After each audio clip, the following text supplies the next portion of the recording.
Welcome to धनश्रीज kitchen. आता हिवाळा सुरू झाला आहे, डिसेंबर महिना सुरू झाला आहे।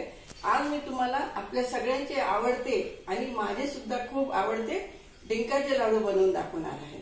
त्यासाठी लागणारे साहित्य आहे 200 ग्रॅम काजू, 200 ग्रॅम बदाम, 150 ग्रॅम डिंक, 150 ग्रॅम गोडंबी, 200 ग्रॅम तूप, 100 ग्रॅम खारीक पावडर। ही रेडीमेड पावडर आहे, घरी सुद्धा आपण उन्हात खारीक वाळून त्याची पावडर बनवून घेऊ शकतो। आणि ही 250 ग्रॅम पाव किलो साखर आहे।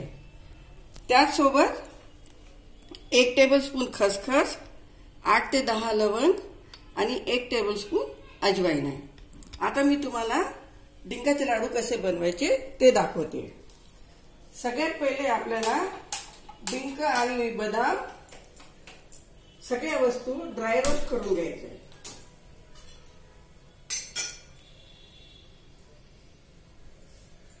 खूप जास्त आपल्याला भाजायचे नाहीये, पण थोडेसे हलकेसे 1.5 ते 2 मिनिट भाजून त्याची पावडर बनवून घ्यायची आहे। तर सगळ्यात पहिले मी तुम्हाला काजू भाजून दाखवते।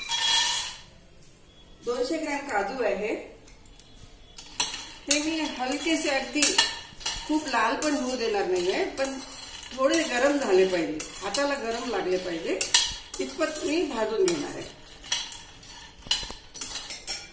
हे काजू आपले अगदी हलकेसे भाजून झालेले आहे, खूप लाल भाजायचे नाहीये। काजू भाजल्याने, ड्रायफ्रुट्स भाजल्याने त्याची पावडर एकदम मोकळी मोकळी होते। हे मी काजू काढून घेतले। आता मी हे 200 ग्रॅम बदाम भाजून घेते।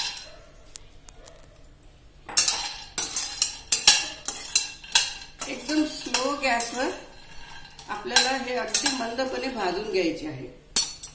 आता मी हे बदाम काढून घेते। यानंतर मी याच्यात 150 ग्रॅम गोडंबी घालते। गोडंबी ही थोडी जुनी असल्यामुळे थोडीशी काळसर आहे। नवीन ताजी गोडंबी असते ती थोडीशी बदामाच्या कलर मध्ये येते। गोडंबी सुद्धा खूप पौष्टिक असते, बदामा इतकीच गोडंबी पौष्टिक असते। हाडाच्या दुखण्यासाठी, जॉईंट पेन साठी गोडंबी खूप युजफुल असते। टाकू तू आपली गोडंबी सुद्धा भाजून झालेली आहे। ही सुद्धा मी एका बाउल मध्ये काढून थंड करायला ठेवते। हे सगळे थंड झाल्यानंतर मी मिक्सर मध्ये फिरवून घेणार आहे। आता आपल्याला डिंक तळून घ्यायचे आहे। काजू, बदाम, गोडंबी थंड होईपर्यंत आपल्याला डिंक तळून घ्यायचे आहे। तर कढईमध्ये मी हे आपलं साजूक तूप, घरचं तूप 200 ग्रॅम आहे, हे मी थोडंसं घालून घेते। डिंक तळण्यासाठी थोडंसं घालून घेते आधी।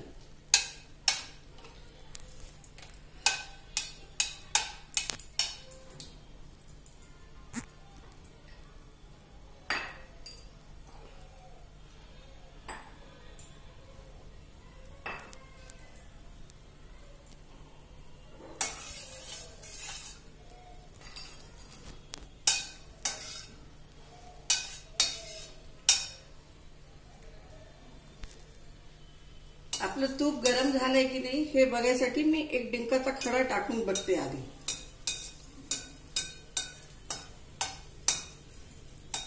तूप चांगलं गरम झाले आहे।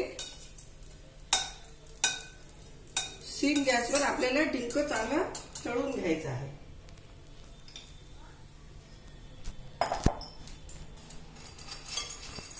आता मी थोडा थोडा डिंक घालून त्याला चांगलं तळून घेते। अशा प्रकारे आपला डिंक तळून झालेला आहे।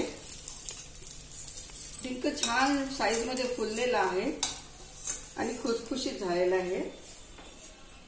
आता याच कढईमध्ये मी उरलेलं तूप घालून हे पातळ करून घेणार आहे। हे तूप आपल्याला लाडू बांधायला पाहिजे। फक्त मी या तुपाला पातळ करून घेणार आहे।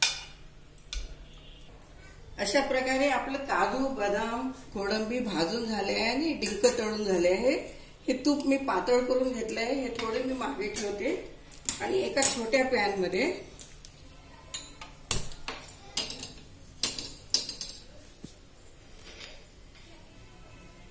एक टीस्पून खसखस,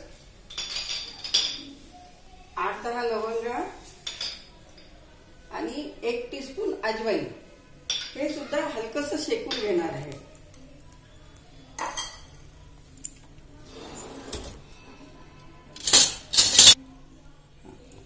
परत सांगू का?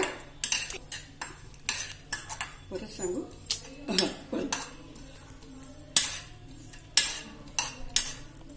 खसखस, ओवा आणि लवंग अगदी आपल्याला हलकं भाजून घ्यायचं आहे. खूप लाल होऊ द्यायचं नाहीये, फक्त त्याचा कच्चेपणा जाऊ द्यायचा आहे. अशा प्रकारे आपलं खसखस, ओवा आणि लवंग सुद्धा भाजून झालेलं आहे. हे सुद्धा मी थंड करायला ठेवणार आहे. आता आपण आपले काजू, बदाम, गोडंबी सगळे जिन्नस मिक्सर मधून ग्राइंड करून घेऊया.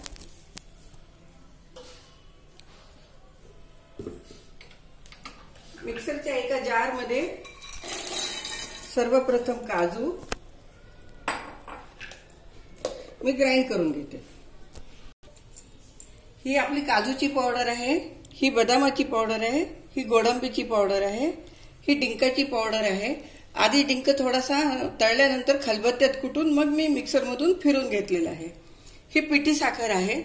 साखर ग्राइंड करताना त्यामध्ये ओवा, खसखस आणि लवंग घातलेली आहे, त्याच्यामुळे ती लवंग पण त्याच्यामध्ये ग्राइंड झालेली आहे. आणि ही खारीक पावडर आहे आणि हे आपलं वितळलेलं तूप आहे. आता हे सगळं आता आपल्याला मिक्सिंग करायचं आहे. तर आता सर्वप्रथम ही डिंकाची पावडर आहे, याच्यामध्ये मी ही बदामाची पावडर, गोडंबीची पावडर आणि ही काजूची पावडर या सगळ्या पावडरी घालून घेते.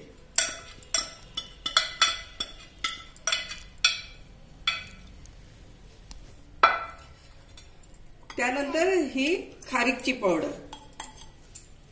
खारीकच्या पावडरने एक नॅचरल गोडवा पण येतो आणि खारीकची पावडर पौष्टिक पण असते. आणि ही पिठी साखर, हे सगळे मी याच्यामध्ये घातलेलं आहे. आता मी हे व्यवस्थितपणे मिक्स करून घेते.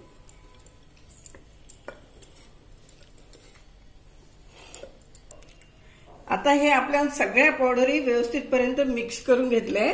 याच्यामध्ये आता हे मेल्टेड तूप मी घालणार आहे. तूप आपल्याला फक्त बाइंडिंग होण्यापुरतेच घालायचं आहे, त्याच्यामुळे बघून घालायचं. थोडं तूप मी बाजूला ठेवते, कमी पडलंच परत घालते. आणि आता हे तूप घालून चांगलं मिक्स करून घ्यायचं आहे.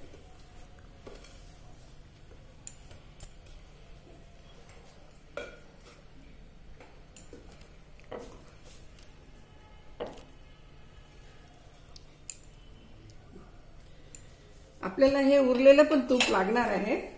मी हे सगळं तूप घालून घेते.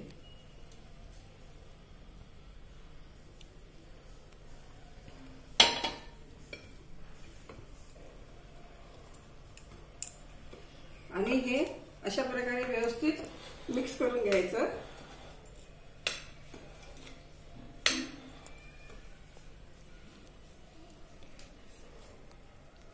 आता मी हाताने याचे लाडू बांधते.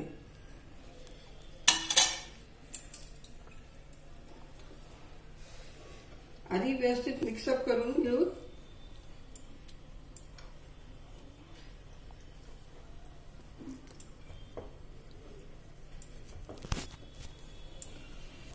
आपण तूप व्यवस्थित सगळ्या मिश्रणाला लावून घेतलेलं आहे. आणि आता तुम्ही बघू शकता की सगळं मिश्रण थोडंसं ओलसर झालेलं आहे. आणि आता आपला लाडू पण बांधला जातो आहे.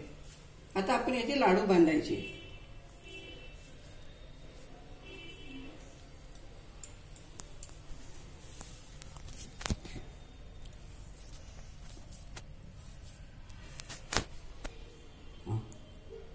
आता अशा प्रकारे आमचे डिंकाचे लाडू बांधून तयार झालेले आहे. तुम्ही जरूर घरी बनवून बघा. हे लाडू बनवण्यामध्ये माझ्या दोन्ही नातींनी मला खूप सहाय्य मदत केलेली आहे. आणि माझ्या मोठ्या नातीनं व्हिडिओ सुद्धा काढलेला आहे. आपणास जर माझा व्हिडिओ आवडला असेल तर लाईक, शेअर आणि सबस्क्राईब जरूर करा. नमस्कार.